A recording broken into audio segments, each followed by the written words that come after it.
شريك لك لبيك إن الحمد والنعمة لك والملك لا شريك لك لبيك.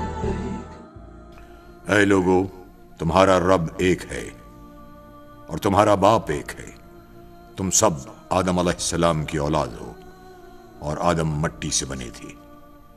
اے لوگو، ہم نے تمہیں ایک مرد اور ایک عورت سے پیدا کیا ہے اور تم کو قومیں اور قبیلے بنا دیا تاکہ تم ایک دوسرے کو پہچان سکو.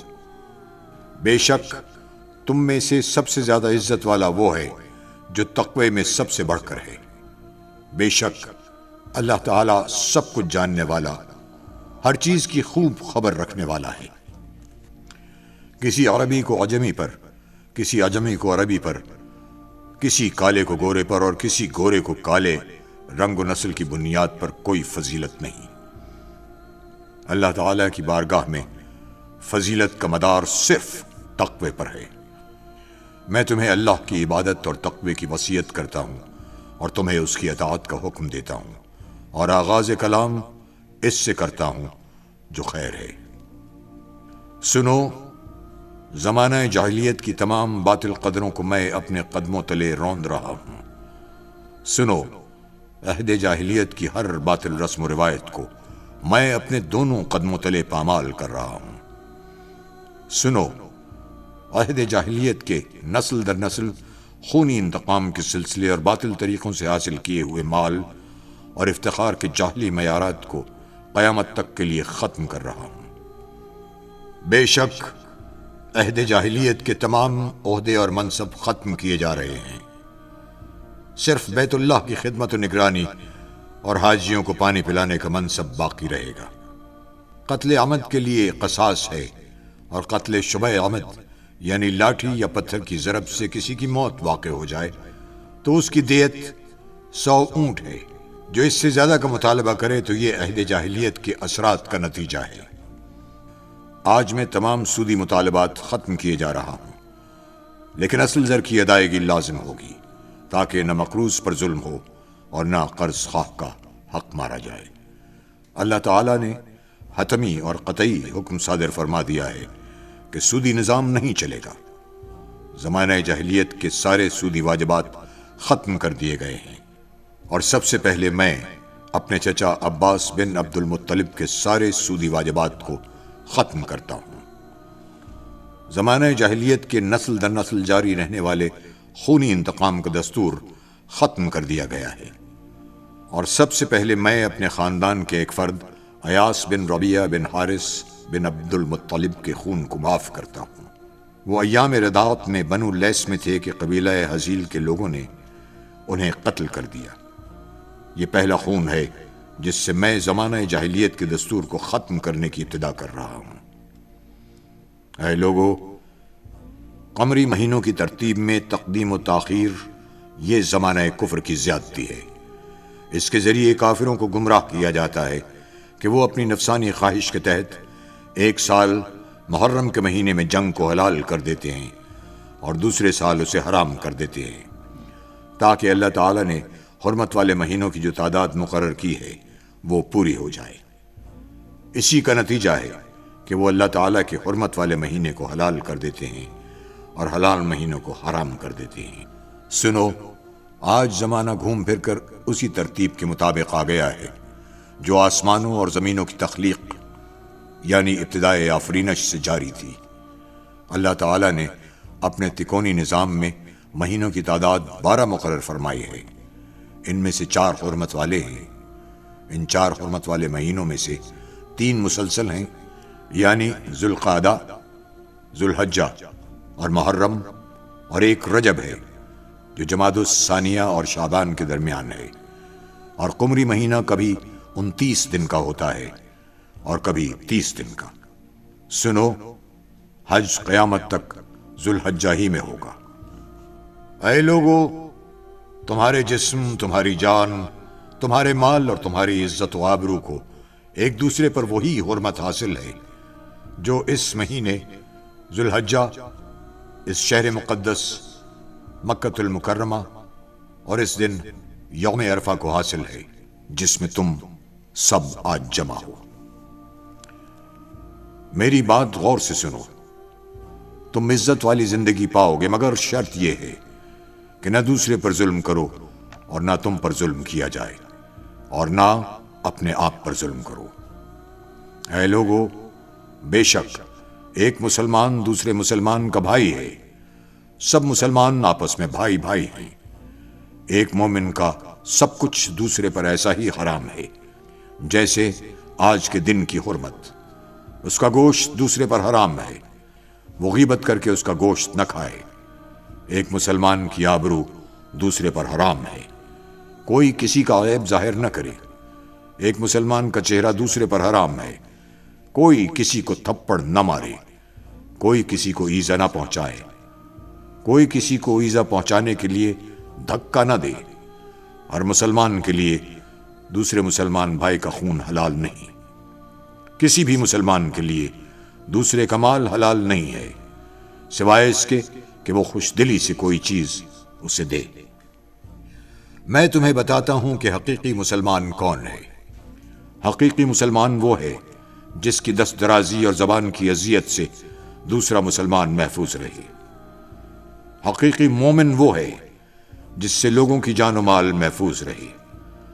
حقیقی مہاجر وہ ہے جو گناہوں اور اللہ تعالیٰ کی نافرمانی کو ترک کر دے۔ حقیقی مجاہد وہ ہے جو اللہ تعالیٰ کی اطاعت میں اپنے نفس کی باطل خواہشات کے خلاف جہاد کرے۔ سنو، تم میں سے جس کے پاس کسی کی امانت ہے وہ اس کے حقدار کو لوٹا دے۔ قرض کا ادا کرنا لازم ہے، عاریتاً لی ہوئی چیز مالک کو واپس لوٹا دی جائے۔ جو کسی کا ضامن بنے اس پر لازم ہے کہ اپنی ذمہ داری پوری کرے۔ جرم کی سزا اسی کو ملے گی جس نے جرم کا ارتکاب کیا ہے۔ بیٹے کے جرم میں باپ اور باپ کے جرم میں بیٹا نہیں پکڑا جائے گا۔ عورتوں کے معاملے میں ہمیشہ اللہ سے ڈرتے رہو، کیونکہ تم نے اللہ کی امانت کے طور پر حاصل کیا ہے، اور ان سے ازدواجی تعلق اللہ تعالیٰ کے قانون کے تحت تمہارے لیے حلال ہوا ہے۔ سنو، تمہارے لیے عورتوں کے بارے میں حسن سلوک کی وصیت ہے، کیونکہ وہ تمہاری پابند ہیں اور ان پر تمہارے اختیار کا دائرہ محدود ہے۔ اے لوگو، عورتوں کے تم پر اور تمہارے عورتوں پر کچھ حقوق ہیں۔ تمہارا عورتوں پر حق یہ ہے کہ وہ کھلی بے حیائی نہ کریں، وہ تمہاری خوابگاہ کو کسی غیر سے پامال نہ کرائیں، تمہاری اجازت کے بغیر کسی ناپسندیدہ شخص کو تمہارے گھر میں داخل نہ کریں۔ اگر وہ خدا نخواستہ ایسا کرتی ہیں تو اللہ تعالیٰ نے تمہیں اختیار دیا ہے کہ تم تادیب کے طور پر ان کا بستر الگ کر دو۔ تم تادیب و تنبیہ کے لیے انہیں معمولی سزا دے سکتے ہو۔ اور تمہاری بیویوں کے بھی تم پر کچھ حقوق ہیں، یہ کہ تم لباس اور طعام کی سہولتوں میں ان کے ساتھ حسن سلوک کرو۔ اگر وہ تمہاری نافرمانی سے باز آ جائیں اور جائز امور میں تمہاری اطاعت کریں تو دستور کے مطابق انہیں خوراک اور لباس فراہم کرو۔ عورتیں معروف کاموں میں تمہاری نافرمانی نہ کریں۔ اگر وہ اس معیار پر پورا اترتی ہیں تو تمہیں ان پر کسی زیادتی کا کوئی حق نہیں ہے۔ عورتیں گھریلو اخراجات میں شوہر کی اجازت کا خیال رکھیں۔ بچے کا نسب اسی کی طرف منسوب ہوگا عورت جس کے نکاح میں ہے۔ زانی کے لیے محرومی ہے اور اس کا حساب اللہ کے سپرد ہے۔ کسی عورت کے لیے جائز نہیں کہ وہ اپنے شوہر کی اجازت کے بغیر اپنا مال کسی اور کو دے۔ سنو، جس نے اپنے نسب کی نسبت اپنے حقیقی باپ کے سوا کسی اور کی طرف کی تو اس پر اللہ تعالیٰ، اس کے فرشتوں اور سب لوگوں کی لعنت ہے۔ اس کی نہ کوئی فرض عبادت قبول ہوگی اور نہ ہی نفل۔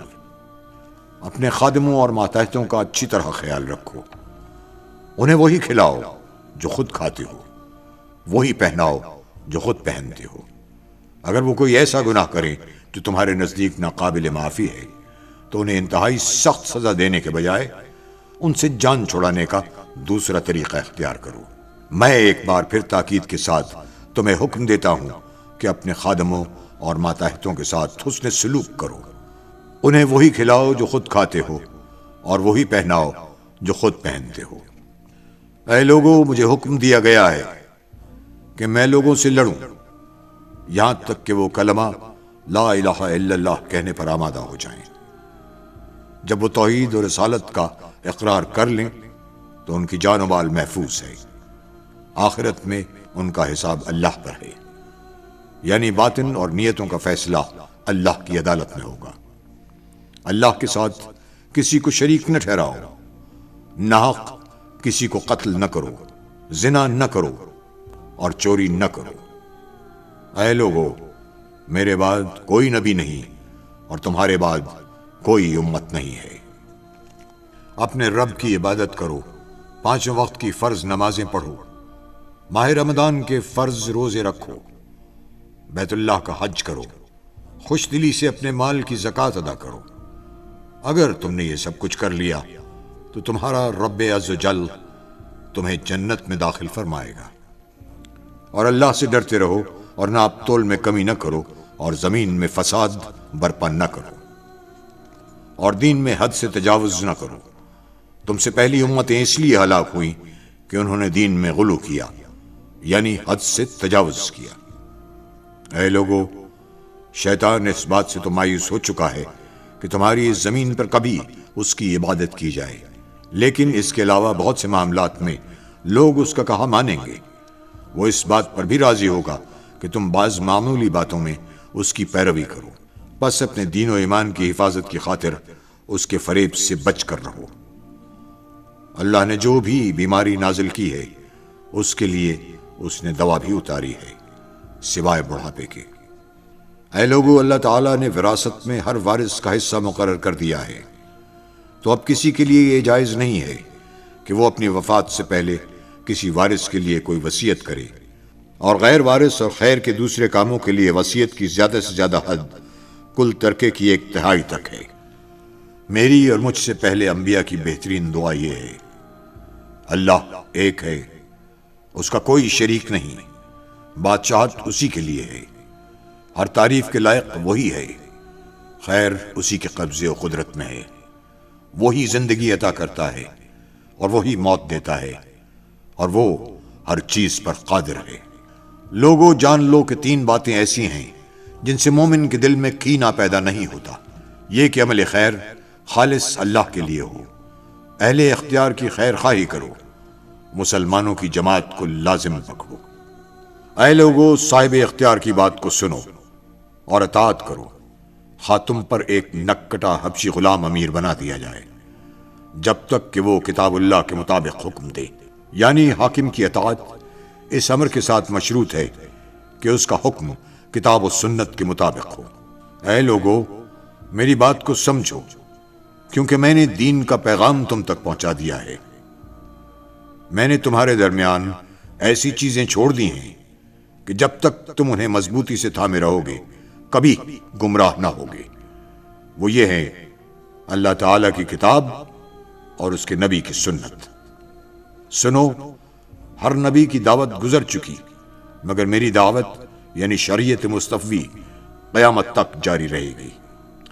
اے لوگوں، میری بات غور سے سنو اور سمجھو، شاید اس سال کے بعد اس مقام پر میری تم سے ملاقات نہ ہو سکے۔ اے لوگوں، خاموش رہو، شاید تم مجھے اس سال کے بعد یہاں نہ دیکھ سکو۔ میری بات غور سے سنو، میں تمہارے سامنے وضاحت سے بیان کر رہا ہوں، شاید اس سال کے بعد میری تم سے ملاقات نہ ہو سکے۔ مجھ سے مناسک حج اچھی طرح سمجھ لو، شاید میں اس سال کے بعد حج نہ کر سکوں۔ اے لوگو، علم حاصل کرو اس سے پہلے کہ علم اٹھا لیا جائے۔ آپ صلی اللہ علیہ وسلم نے 3 مرتبہ تکرار کے ساتھ فرمایا، علم کا اٹھانا اس طرح ہوگا کہ علماء حق اٹھا لیے جائیں گے۔ میں تم سے پہلے حوض پر موجود ہوں گا، میں تمہاری کثرت تعداد پر دوسری امتوں پر فخر کروں گا، تو میری رسوائی کا سبب نہ بننا۔ خبردار، میرے بعد کہیں کافر نہ ہو جانا کہ ایک دوسرے کی گردنیں مارنے لگو اور تم عنقریب اپنے رب سے ملاقات کرو گے۔ پس جو شخص دنیا میں رہتے ہوئے آخرت کو اپنے پیش نظر رکھے گا تو اللہ تعالی اسے قوت ایمانی عطا کرے گا، اسے اسی دنیا میں تونگری اور بے نیازی عطا کرے گا، اور دنیا اس کے قدموں میں سرنگوں ہوگی۔ جس کا نصب العین یہی دنیا ہوگی تو اللہ تعالیٰ اس کی طاقت کو منتشر فرما دے گا، اور وہ اپنی آنکھوں کے سامنے فقر کو دیکھے گا، اور دنیا سے اس کے لیے جو حصہ لکھا جا چکا ہے وہ اسے مل کر رہے گا۔ سنو، تم نے مجھے براہ راست دیکھ لیا اور سن لیا، اور تم سے میرے بارے میں پوچھا جائے گا، بس جس نے مجھ پر جھوٹ باندھا تو وہ اپنا ٹھکانہ جہنم کو بنا لے۔ سنو، جو یہاں پر موجود ہیں وہ اس پیغام حق کو ان تک پہنچا دیں جو یہاں موجود نہیں ہیں۔ ممکن ہے کہ وہ لوگ جو یہاں پر موجود نہیں ہیں وہ اس پیغام کی حفاظت براہ راست سننے والوں سے بھی زیادہ کریں۔ سنو، قریب والا اس پیغام کو دور والے تک پہنچا دیں۔ پھر آپ صلی اللہ علیہ وآلہ وسلم نے حاضرین سے مخاطب ہو کر دریافت کیا، لوگو، کیا میں نے اللہ تعالیٰ کا پیغام تم تک پہنچا نہیں دیا؟ یہ سوال آپ نے 3 بار فرمایا تو تمام صحابہ کرام نے یک زبان ہو کر اقرار کیا کہ آپ نے یقیناً یہ پیغام ہم تک پہنچا دیا ہے۔ پھر رسول اللہ صلی اللہ علیہ وآلہ وسلم نے 3 مرتبہ فرمایا، اے اللہ تو گواہ رہنا، اے اللہ تو گواہ رہنا، اے اللہ تو گواہ رہنا کہ تیرے یہ بندے برملا شہادت دے رہے ہیں کہ میں نے تبلیغ دین کا حق ادا کر دیا۔ پھر آپ صلی اللہ علیہ وآلہ وسلم نے صحابہ کرام سے مخاطب ہو کر دریافت فرمایا، تم سے میرے بارے میں پوچھا جائے گا تو تم کیا جواب دو گے؟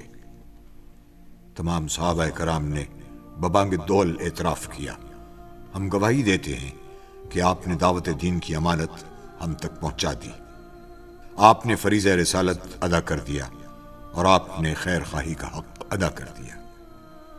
آخر میں پھر رسول اللہ صلی اللہ علیہ وآلہ وسلم نے 3 مرتبہ اپنی شہادت کی انگلی آسمان کی طرف بلند کی اور نیچے لائے اور فرمایا، اے اللہ تو گواہ رہنا، اے اللہ تو گواہ رہنا، اے اللہ تو گواہ رہنا۔